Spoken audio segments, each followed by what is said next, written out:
젊은 소설가에게 보내는 편지. 마리오 바르가스 요사. 김현철 옮김.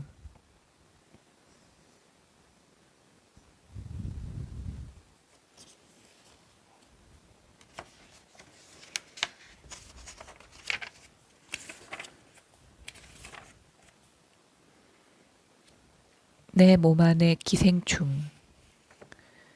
안녕하십니까. 보내주신 편지 감동 깊게 읽었습니다. 마치 14, 5살 적의 제 모습을 보는 것 같았습니다. 오드리아 장군의 독재 정권이 판을 치던 아무란 라마에서 언젠가는 작가가 되겠다는 희망으로 한껏 부풀어 있었지만 어떻게 해야 할지 몰라 풀이 죽어 지내던 시절이 있었습니다. 저 역시 절체절명의 명령처럼 다가왔던 이 소명의식을 어떻게 작품으로 승화시킬지 몰라 안절부절 못했었습니다. 독자들을 사로잡을 수 있는 그런 소설을 쓰고 싶었습니다. 포크너, 해밍웨이, 말로, 도스파소스, 카미, 사르트르, 대번에 저를 사로잡고 저의 우상이 되었던 그런 작가들, 그들의 작품과 견줄 수 있는 작품을 쓰고 싶었던 것입니다. 그들 중 누군가에게 편지를 써봐야겠다는 생각도 자주 했습니다. 그들 모두 생존해 있던 시절이었습니다. 어떻게 작가가 될 수 있는지 가르쳐 달라고 떼를 쓰고 싶었습니다. 그러나 감히 용기를 낼 수 없었습니다. 제가 좀 소심했기 때문이었을 겁니다. 아니 어쩌면 이런 생각 때문이었는지도 모르겠습니다. 아무도 답장을 주지 않을 것이 뻔한데 편지를 써서 무엇하랴. 문학이라는 것이 사람들의 주목을 받지 못하고 무슨 나쁜 짓거리이기나 한 듯 한쪽 구석에서 근근히 명맥을 유지해 나가는 그런 나라에서는 젊은이들이 패배의식에 젖어 지레짐작으로 자신의 소명의식을 포기하는 경우가 비일비재합니다. 우리 젊은 친구는 그런 무기력 상태에 빠져있지 않은 것 같습니다. 제게 편지를 쓴 걸 보니 짐작할 수 있습니다. 출발부터 훌륭합니다. 젊은 친구는 이제 자신이 원하는 모험에 뛰어든 겁니다. 젊은 친구는 이제 수많은 놀라운 일들, 비록 편지에서는 밝히지 않았지만 저는 확신합니다. 를 기대하고 있을 겁니다. 그러나 저는 감히 말씀드리겠습니다. 지나친 기대는 금물입니다. 반드시 성공할 것이라고 자신하지도 마십시오. 물론 우리 친구가 성공하지 못할 이유는 없습니다. 그러나 끈기를 가지고 글을 써서 출판을 해보시면 이내 아실 수 있게 됩니다. 문학상, 인기, 책의 판매량, 작가로서의 명예, 이런 것들은 인위적으로 어떻게 해올 수 없는 독자적인 방향을 타게 됩니다.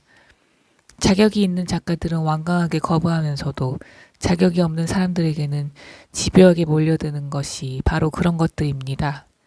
따라서 성공하느냐 마느냐 하는 것에 따라 글쓰기를 계속할 것이냐 말 것이냐를 결정하게 된다면 반드시 실패하고 맙니다. 글쓰기는 화려한 인기를 얻고 돈을 벌고 하는 것과 혼동해서는 안 됩니다. 물론 문학으로 인기도 얻고 돈도 버는 몇몇 작가들이 있기는 합니다만 아주 극소수에 불과합니다.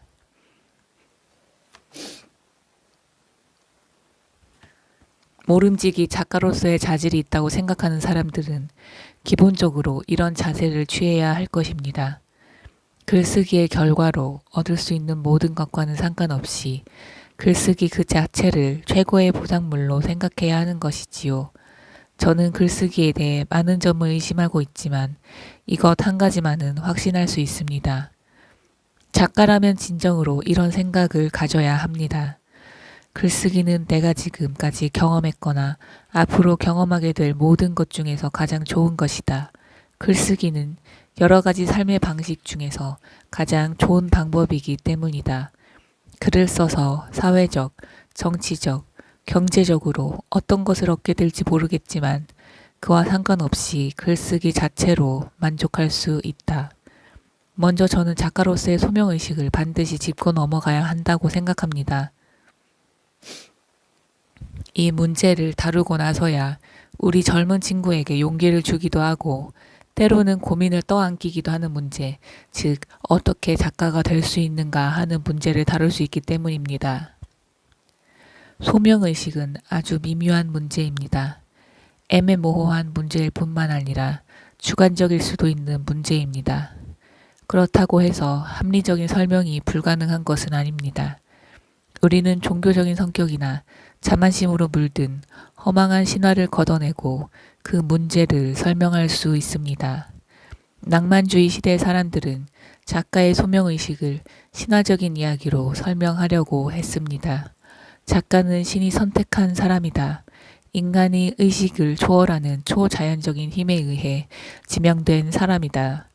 작가는 신들의 언어를 받아 적기 위해 선택되었다. 인간은 신의 언어를 받아 적는 순간 신의 경지로 승화될 수 있다. 그리하여 아름다움, 즉 미, 어쨌든 이 단어는 강조해야 합니다. 에 감화된 인간은 불멸에 이르게 된다. 오늘날에는 작가나 예술가를 이런 식으로 설명하는 사람은 아무도 없습니다. 오늘날에는 작가나 예술가를 운명적으로 타고난 위대한 인물로 보지 않습니다. 그러나 아직까지도 이런 생각에서 헤어나오지 못하는 사람들이 있습니다. 마음속 은밀한 한 구석에 무언가를 품고 태어난다는 것입니다. 그것 때문에 남녀를 불문하고 많은 사람들이 한 가지 활동에 자신들의 삶을 바치고 있습니다. 어느 날 부름을 받았다고 생각하는 겁니다. 그래서 그 일을 하지 않을 수 없다고 여기는 겁니다. 그 일, 예를 들어 글쓰기를 통하여 최선을 다해 자아를 실현시키고 있다고 생각하는 것입니다.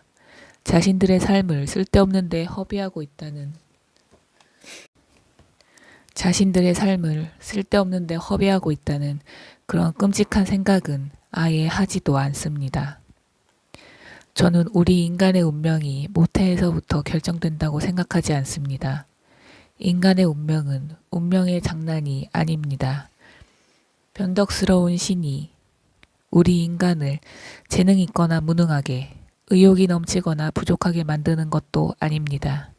지금은 그렇지 않지만 저도 젊었을 때에는 프랑스 실존주의자들, 그 누구보다 사르트르의 영향이 컸습니다. 예, 자기의지라는 영향 때문에 이런 신념을 갖게 되었습니다. 직업도 일종의 선택이다. 우리 인간의 미래를 결정하는 것은 각 개인의 자유로운 선택이다. 저는 작가들을 운명적으로 타고난 사람, 즉 작가로서의 유전자를 갖고 태어난 사람으로 보지 않습니다. 저는 훈련과 불굴의 의지가 때로 천재 작가를 만들어낼 수 있다고 생각하는 사람입니다. 그러나 저도 인정합니다. 작가는 자유로운 선택에 의해 결정된다. 이것은 충분히 설명이 될 수 없습니다. 선택은 필수 불가결한 요소일지 모릅니다. 그러나 제 생각으로는 선택은 두 번째 단계에서 필요한 요소일 뿐입니다. 우리는 유년기나 사춘기 시절 주관적인 생각으로 나는 작가로서 타고난 사람이다. 작가가 될 수밖에 없다라는 생각을 품게 될 수 있습니다. 그리고 합리적인 선택이 그 생각을 강화할 수 있습니다. 그러나 선택을 했다고 해서 머리끝에서 발끝까지 완벽한 작가로 태어날 수는 없습니다. 내 추측이 잘못된 것이 아니라면 제가 제대로 알아맞히기보다는 실수할 가능성이 더욱 높습니다. 당연한 일이지요. 유년기 혹은 사춘기 때부터 자신의 재능을 조숙하게 개발시켜 나가는 남자나 여자가 있을 수 있습니다. 인물, 상황, 일화, 자신들이 몸담고 있는 세계와 다른 세계 등을 잘 지어내는 사람들이 있다는 얘기입니다. 나중에 작가로 불리기 위해서는 이런 재능을 출발점으로 삼아야 합니다. 그러나 실제의 세계와 실제의 삶을 무시하고 상상력의 날갯짓 속에서 사는 것과 문학을 한다는 것 사이에는 대부분 인간이 건너가지 못하는 깊은 심연이 있습니다. 그 심연을 뛰어넘을 수 있는 사람, 글로써 세상을 창조해낼 수 있는 사람, 즉 작가가 될 수 있는 사람은 극히 소수에 불과합니다. 작가로서의 재능 혹은 성향이 있다고 할지라도 그 재능 혹은 성향에 사르트르가 말한 선택이라는 자기 의지 작용을 덧붙일 수 있는 사람들만이 작가가 될 수 있다는 뜻입니다. 작가들은 심사숙고해서 작가가 되기로 작정한 사람들입니다. 본인 스스로 작가가 되기로 결정한 사람들입니다. 마음속이라는 만져볼 수 없는 비밀스러운 영역에서 사람들의 삶과 세계를 꾸며내는 것으로 만족하지 못하고 마음을 다잡고 자신의 재능을 글로 써낸 사람들이 바로 작가들이란 말이지요. 우리 젊은 친구는 지금 마음속으로 이야기를 지어내는 단계에 있을 것입니다. 어려운 시기입니다. 조바심 나는 시기입니다. 허구적인 세계를 마음속으로 그려내는 것으로 만족할 수 없는 그런 시기인 겁니다. 이제 우리 젊은 친구는 글로 표현할 것이냐 말 것이냐를 결정해야 하는 시기에 있는 것입니다. 우리 젊은 친구가 글로 표현하겠다고 결심을 굳힌다면 그것이 바로 위대한 첫걸음이 되는 것입니다. 물론 그런다고 해서 작가로서의 미래를 보장해 주는 것은 아무것도 없지만 말입니다. 그러나 작가가 되기로 마음을 정했다면, 작가가 되기 위해 자신의 삶을 조정해 나가겠다고 마음을 다잡았다면 바로 그 자체가 작가로서의 삶을 시작한 것과 다름없는 것입니다. 작가가 되기 위해서는 그 길밖에 없습니다. 어릴 적부터 형성된 사람이나 이야기를 지어내는 재능, 즉 작가로서의 출발점은 어디에서 연유하는 것일까요? 제 대답은 이렇습니다. 그것은 반항심입니다. 제 생각은 이렇습니다. 자신이 실제로 사는 삶과 판이한 삶에 집착하는 사람은 현실 세계에서 자신이 사는 삶을 간접적인 방법으로나마 거부하고 비판하는 사람이며 현실 세계에서의 삶을 자신의 상상력과 욕망으로 벼려낸 삶과 대치시키려고 노력하는 사람입니다.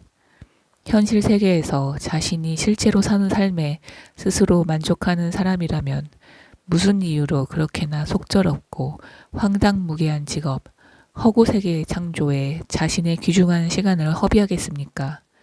바로 그런 겁니다. 자신이 사는 삶에 만족하지 못하여 가진 재주를 동원하여 또 다른 삶과 사람들을 창조해내는 사람들에게는 그렇게 할 수밖에 없는 나름대로의 이유가 있는 겁니다. 이타주의적인 이유로 혹은 고상하지 못한 이유로 자비로운 마음으로 혹은 야비한 심보로 복잡한 이유로 혹은 하찮은 이유로 말입니다. 작가들이 마음속으로 현실 세계에 대해 어떤 문제의식을 갖고 있든 그건 중요하지 않습니다. 제 생각에는 그렇습니다.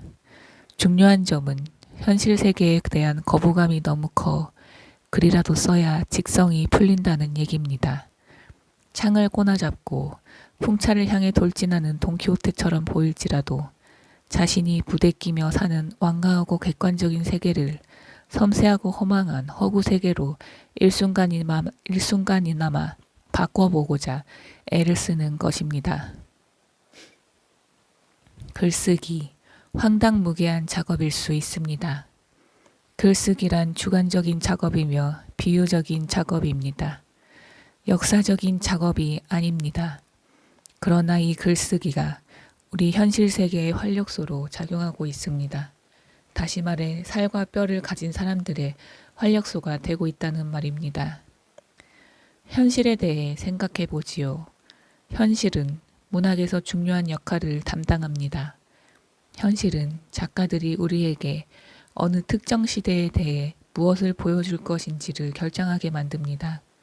소설 속에서 그려지는 삶, 특히 유명한 소설 속에서 그려지는 삶은 소설가들이 실제로 살았던 삶과는 전혀 다른 삶입니다. 소설 속의 삶은 허구적인 삶입니다. 실제로 살아볼 수 없었기 때문에 인위적으로 지어낼 수밖에 없었던 삶입니다. 소설가들은 간접적인 방법으로, 주관적인 방법으로 그런 삶을 살아낼 수밖에 없었습니다. 그것은 꿈의 세계였고 허구의 세계였습니다. 허구는 진리를 감싸고 있는 거짓 부렁입니다. 허구는 실제로 살았던 삶이 아닙니다. 한 시대를 살았던 남자나 여자들이 살아보고 싶었지만 살아볼 수 없었던, 그래서 지어낼 수밖에 없었던 삶입니다. 허구는 역사의 초상화가 아닙니다. 오히려 역사에 더 씌워진 가면 혹은 역사의 이면이라고 할 수 있습니다. 역사적으로 한 번도 일어나지 않았던 사건입니다. 한 번도 일어난 적이 없었기 때문에, 바로 그런 이유 때문에 상상력과 언어로 지어낼 수밖에 없었던 사건입니다. 실제의 삶이 만족시켜줄 수 없었던 욕구를 다독여주기 위해, 우리 인간을 감싸고 있는 공허감을 채우기 위해 말입니다. 우리 인간은 그 빈 공간을 우리들 자신이 만들어낸 환상으로 가득 채우고자 했던 것이지요. 물론 이 반항심은 상당히 상대적인 것입니다. 대부분의 작가들은 이 반항심이라는 것을 의식하지도 못합니다. 만일 작가들이 자신들 마음속 깊이 감추어져 있던 반항심을 의식하게 된다면 직업을 하게 될지도 모릅니다. 지금까지 살아오면서 자신의 존재를 잠재적인 사회 파괴 분자라고는 전혀 생각해보지 못했을 테니 말입니다. 이렇게 생각할지도 모릅니다. 반항심이라고는 했지만 이 반항심은 종국적으로는 평화를 지향하는 방향심이다. 현실의 삶 앞에 실체도 없는 허구의 삶을 갖다 놓는다고 해서 현실의 삶이 해를 입는 것은 전혀 아니지 않는가. 현실의 삶과 허구의 삶이 경쟁을 한다고 해서 현실의 삶이 어떤 위험에 빠지기라도 한단 말인가.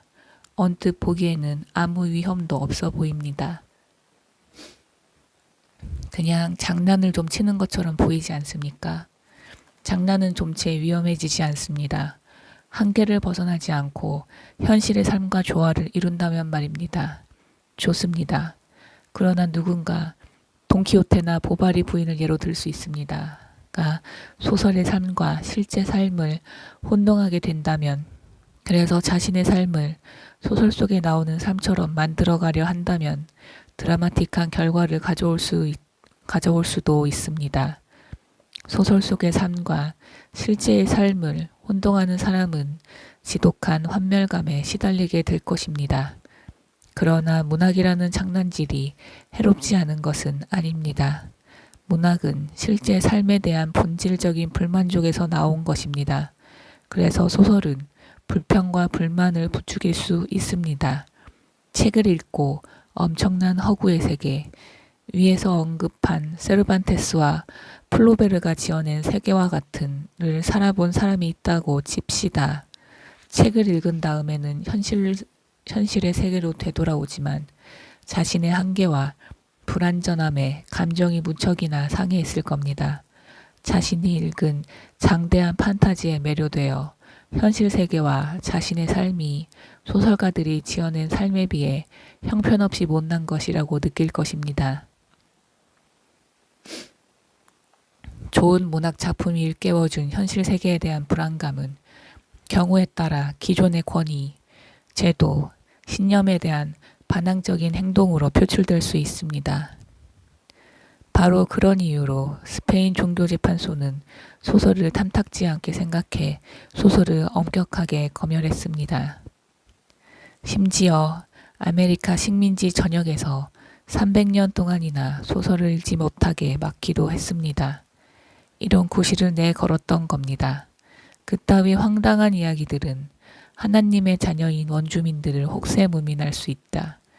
신권 사회를 유지하기 위해서는 그것보다 더 걱정스러운 문제는 없었던 것이지요. 국민들의 삶을 강력히 통제하기를 원했던 정권이나 체제는 하나같이 종교재판소의 모범을 그대로 따랐습니다. 그들은 하늘같이 소설을 의심의 눈으로 쳐다보았습니다. 그들은 소설을 감시망 안에 가두어 두고 길들이려고 애를 썼습니다. 검열이라는 수단을 사용해서 말입니다. 똑똑한 사람들이었지요. 겉으로는 전혀 해가 없어 보이지만 소설을 쓴다는 것은 자유권을 발동하여 이 땅에서 뿌리 뽑아버리고 싶은 것, 종교적인 것이든 세속적인 것이든에 대항하는 한 가지 방법인 것입니다. 바로 그런 이유로 모든 독재체제, 파시즘, 공산주의, 이슬람 근본주의, 아프리카나 라틴 아메리카의 군부 독재 정권가 문학에 검열이라는 구독복을 입혀 마음대로 주무르려고 기를 썼던 것입니다. 구체적인 논점에서 벗어나 너무 일반적인 문제를 다룬 것 같습니다. 다시 본론으로 돌아가지요. 우리 젊은 친구는 마음속에서부터 작가로서의 기질을 발견했습니다. 여기에 덧붙여 자기 의지로 문학에 전념하겠다고 결심했습니다. 그렇다면 이제 어떻게 해야 할까요? 우리 젊은 친구는 문학에 대한 관심을 자신의 운명으로 받아들이기로 결심했습니다. 그렇다면 이제 그 운명에 충실해야 합니다. 더도 덜도 말고 꼭 노예처럼 충성을 다 바쳐야 합니다. 젊은이가 처해 있는 상황을 좀 더 생동감 있게 설명해 드리겠습니다. 19세기에 몸이 뚱뚱해질까 걱정이 많았던 여자들은 꼬챙이 같은 몸매를 유지하기 위해 촌충을 삼켰습니다. 우리 젊은 친구는 그 소름 끼치는 기생충을 몸에 담고 다니는 사람을 본 적이 있으신지요? 저는 본 적이 있습니다. 저는 자신 있게 말씀드릴 수 있습니다. 그 여자들은 아름다움을 위해 자신을 희생한 영웅이요 순교자들이었습니다. 1960년대 초반 파리에서 있었던 일입니다. 제게는 호세 마리아라는 상당히 괜찮은 친구가 한 명 있었습니다. 스페인 청년으로 그림도 그리고 영화판도 기웃거리던 친구였습니다. 이 친구가 촌충에 감염되었습니다. 촌충이란 놈은 제 친구의 몸 안에 자리 잡고 제 친구와 동고동락하게 되었습니다. 촌충이란 놈은 제 친구의 몸 안에 자리 잡고 제 친구와 동고동락하게 되었습니다. 놈은 제 친구의 몸을 뜯어먹으며 튼튼하게 자라났습니다. 식민지라도 차지한 듯 몸 안에 버티고 있던 그 촌충이란 놈을 빼낼 방도가 없었습니다. 호세 마리아는 내장 속에 버티고 있는 놈의 허기를 채우기 위해 끊임없이 먹고 마셔야, 특히 우유를 많이 마셨습니다. 먹고 마셔야 했습니다. 먹고 마시지 않으면 참을 수 없을 정도의 고통을 겪어야 했기 때문이었죠. 그러나 호세 마리아는 점점 야위어만 갔습니다. 호세 마리아가 먹고 마셨던 모든 것은 자신의 입맛이나 건강을 위한 것이 아니었습니다. 촌충이라는 놈의 입맛과 건강을 위한 것이었습니다.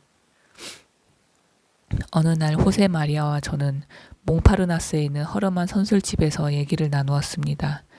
그때 호세 마리아가 이렇게 털어놓더군요. 저는 깜짝 놀랐습니다.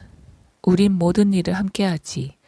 영화를 보러 가도 함께 가고 전시장을 가도 함께 가고 책방을 둘러봐도 함께 해. 우린 정치에 대해, 책에 대해, 영화에 대해, 다 같이 아는 친구에 대해 오랜 시간 얘기도 나눈단 말이야. 자넨 내가 이런 일들을 좋아서 한다고 생각하겠지. 자네처럼 말세. 자넨 이런 일들이 재미있기 때문에 하는 게 아닌가. 그런데 그게 아닐세. 나는 말일세. 그 놈을 위해 이 짓거리를 하고 있는 걸세. 바로 촌충이란 놈을 위해 말이야. 이런 생각이 들어.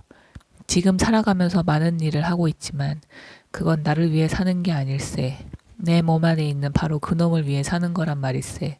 난 이제 놈의 충실한 하인에 불과할 뿐이야. 저는 그때 이후로 작가의 처지를 몸 안에 촌충을 달고 살았던 호세 마리아라는 친구의 처지와 종종 비교하게 되었습니다. 글쓰기는 취미로 할 수 있는 일도 스포츠 삼아 할 수 있는 일도 심심풀이 삼아 가끔씩 해보는 고상한 놀이도 아닙니다. 글쓰기는 그야말로 온몸을 바쳐야 하는 작업이며 최우선적으로 고려해야 할 작업입니다. 자발적으로 선택한 복종의 길입니다. 이 길로 들어선 희생자들, 행복에 겨운 희생자들은 노예가 될 수밖에 없습니다. 제가 파리에서 사귀었던 친구를 보십시오. 문학은 끊임없이 파고들어야 하는 작업입니다. 작가의 몸 안에 척하니 들어앉아 다른 일은 아무것도 못하게 하면서 오로지 글쓰기에만 매달리게 합니다. 글쓰기는 작가의 삶을 파먹고 삽니다. 우리 몸을 갉아먹는 촌충과 다를 게 하나 없단 말이지요. 플로베르는 이렇게 말했습니다. 글쓰기는 삶의 한 방식이다. 풀어보면 이런 뜻입니다. 작가라는 우아하지만 진절머리 나는 직업을 자신의 본업으로 택한 사람은 살기 위해 글을 쓰는 것이 아니라 글을 쓰기 위해 사는 사람이다. 글쓰기에 대한 소명의식을 촌충과 비교하는 것은 저의 독창적인 생각이 아닙니다. 얼마 전에 이런 것을 찾아볼 수 있었습니다. 토마스 울프. 토마스 울프는 포크너의 스승으로 때와 흐름에 관하여 천사여 고향을 보라라는 야심만만한 소설을 썼습니다. 토마스 울프는 작가로서의 소명의식을 자신의 존재 속으로 파고든 구더기에 비유하고 있더군요. 꿈은 이제 영원히 사라져버렸다. 어린 시절의 그 가슴 벅찬, 까마득한, 달콤한, 아스라한 기억이 이제 영원히 죽어버린 것이다. 그리고 구더기가 내 심장을 파고들었다. 구더기는 또다리를 틀고 앉아 내 골수와 내 영혼과 내 기억을 빨아먹었다. 나는 나 자신의 불길, 내 몸을 장작 삼아 피우는 불길에 사그라질 것을 알 수 있었다. 수년 동안 내 삶을 빨아먹은 그 미쳐 날뛰는 탐식자의 갈고리에 내 몸은 산산조각 날 것이다. 나는 대번에 알 수 있었다. 내 골수에 혹은 내 심장에 혹은 내 기억에 빛나는 세포 하나는 영원히 타오를 것이다. 내 살아가는 동안 내내 밤이나 낮이나 깨어있을 때나 잠들어 있을 때나 구더기는 내 존재를 파먹을 것이고 빛은 더욱 반짝일 것이다. 그 어떤 놀이도, 그 어떤 음식도, 그 어떤 술도, 그 어떤 즐거운 여행도, 그 어떤 여자도 그 빛을 끄지 못할 것이다. 죽음이 내 존재를 깜깜암흑으로 완전히 뒤덮는다고 해도 나는 그 빛 속에서 빠져나오지 못할 것이다. 마침내 나는 내가 작가가 되었다는 것을 알 수 있었다. 작가로서의 삶을 살아가는 사람들에게 무슨 일이 일어나는지 마침내 알 수 있었던 것이다. 제 생각은 이렇습니다. 문학에 투신하고자 하는 사람은 종교에 투신하듯 작가라는 소명의식에 자신의 모든 시간과 노력을 전적으로 바쳐야만 진정한 작가가 될 수 있고 또 진정한 작품을 쓸 수 있습니다. 우리가 재능이니 천성이니 하고 부르는 것들 다분히 미심쩍은 것들입니다. 또 어린 시절부터 반짝반짝 빛을 내며 나타나는 것들이 아닙니다. 시인이나 음악가들 사이에서는 우리는 전통적으로 랭보나 모차르트를 예로 들곤 합니다. 간혹 찾아볼 수 있다 하더라도 소설가들 중에서는 없습니다. 오랜 시간을 두고 끈기 있게 훈련을 쌓아야 얻을 수 있는 것이지요. 타고난 소설가는 한 명도 없습니다. 위대한 소설가, 뛰어난 소설가라는 작가들도 처음에는 모두 견습 작가에 불과했습니다. 그들은 끈기와 확신을 가지고 능력을 키워나갔습니다. 어떻습니까? 힘이 나지 않습니까? 청년기부터 천재 시인으로 이름을 날렸던 랭보 같은 사람들과는 달리 자신의 능력을 차근차근 다져왔던 사람들 얘기는 이제 막 글쓰기를 시작한 사람들에게 용기를 심어줄 겁니다. 문학적 재능은 스스로 키워나가야 하는 것입니다. 이 얘기가 마음에 드신다면 플로베르의 두툼한 편지들을 한번 읽어보시라 추천해드리고 싶습니다. 1850년에서 1854년 사이, 그러니까 플로베르가 자신의 최고 걸작 소설 보바리 부인을 쓰던 시기에 에인 루이즈 콜레에게 보냈던 편지들을 우선 읽어보시기 바랍니다. 저 역시 제 초기 작품들을 쓸 때 플로베르의 편지를 읽고 많은 도움을 받았습니다. 플로베르는 회의주의자였습니다. 그의 편지는 인류에 대한 비아냥거림으로 가득합니다. 그러나 문학에 대한 그의 사랑은 끝이 없습니다. 플로베르는 십자군에 참가하는 전사와 같은 정신으로 글을 썼다고 합니다. 플로베르는 밤낮으로 글쓰기에 매달렸습니다. 일종의 광신이었다고나 할까요? 플로베르는 극한적인 상황까지 자신을 몰아붙였습니다.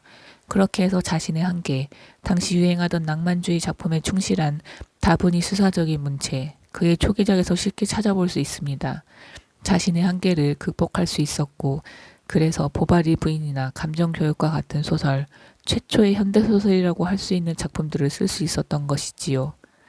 저는 우리 젊은 친구에게 지금 이 편지에서 다루고 있는 주제에 관한 또 다른 책을 한 권 더 추천드리고자 합니다. 미국 작가 윌리엄 버러스의 정키라는 작품입니다. 플로베르의 작품과는 성격이 좀 다릅니다. 저는 소설가로서의 버러스에게는 전혀 관심이 없습니다. 그의 실험적이고 정신 사나운 이야기는 항상 저를 넌더리 나게 만들 뿐입니다. 어느 정도냐 하면 저로서는 그의 책이라면 어느 것 하나 끝까지 읽어낼 자신이 없을 지경입니다. 그러나 그의 첫 번째 소설 정키는 좀 다릅니다. 이 소설만큼은 사건 중심의 자전적인 소설입니다. 버로스는 이 소설에서 자신이 어떻게 마약 중독자가 되었는지, 마약을 복용하면 자신 속에 있는 어떤 성향에 자발적으로 따랐던 것이지요. 자신이 얼마나 행복한 노예가 되는지를 묘사하고 있습니다. 버로스는 마약을 갈구하는 자신의 성향에 충실히 복종했던 것입니다. 제 생각입니다만 이 소설은 작가들이 왜 글을 써야 하는지를 정확하게 묘사하고 있습니다. 작가와 글쓰기 작업은 때려야 뗄 수 없는 관계입니다.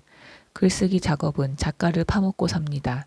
작가의 모든 것, 작가가 하는 모든 일, 심지어 작가가 하지 않은 모든 일까지 말입니다. 우리 젊은 친구, 편지가 편지답지 않게 너무 길어지고 말았습니다. 이런 종류의 글, 편지 말입니다. 이런 종류의 글이 지닌 장점이란 모름지기 간단 명료함인데 말이지요. 그러니 이만 줄이겠습니다. 건투를 빕니다.